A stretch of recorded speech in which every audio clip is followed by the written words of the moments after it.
Жителите на Слънотрън и Златорожието вече повече от година се борят да спрат софийска фирма, която вече осъществява дейност, въпреки че официално се отрича да функционира. Ние сме против припряното, задкулисно и прикрито действие на фирмата. Против сме това загадъчно, даже съмнително действие на някои институции. Какво означава това разрешението на РИОПС Монтана? В раздадените материали по-подробно ще запознаете, че от обекта, който се строи, наблизо няма природни ресурси. Това е фрапиращо. Като минералният извор Слънотрън е на 800 метра, а другия минерален извор е на 100 метра.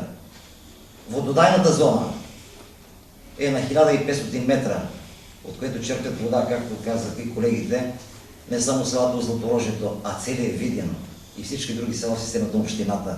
И въпреки че хората на Златорожието вече са се събудили, според тях няма кой да ги чуе. Защо трябва да ни налагат нещо? Аз поставям един същи въпрос на това предприятие. Защо това софийско предприятие? И как избраните ми отговори? Как избраха точно това място? Точно в Слънотрън, по Шабадинско, да го построи. Ще има транспорта далеч. Защо трябва да е тук? На това отговор има така, да го обяснят точно и ние да го разберем, да се съгласим. Припомняме, че още миналата година хората се обърнаха за съдействие от община Видин. Тогава в местния парламент Златорожието отчаяно искаше някой да ги чуе. Никой ли не иска да остане тук от вас? Вие какво си мислите? Свършва ви мандата и си тръгвам. Добре? Нищо ли няма в този град, което да ви е ценно? Нищо ли не искате да запазите? Това, ако ни обърнете внимание, благодаря ви. Въобще не говорим да им отнема на хората собствеността. Въобще не искаме да се срещаме с тях. Те са си инвеститори, преценили са си. Това е тяхно право. Нашия проблем не е в фирмата. Нашия проблем е в това, че държавата не ни защитава. Ние сме данъкоплатци всички тук. Не е ли ваша работа да... И пак ви казвам, дишате същия въздух. Помислете си, това ви моля. До какъв беше резултатът след така създалата се ситуация? Подкрепят ни изцяло кмета, председател на общинския съвет, на срещата, уважават нашето желание, ние сме с вас и приключи.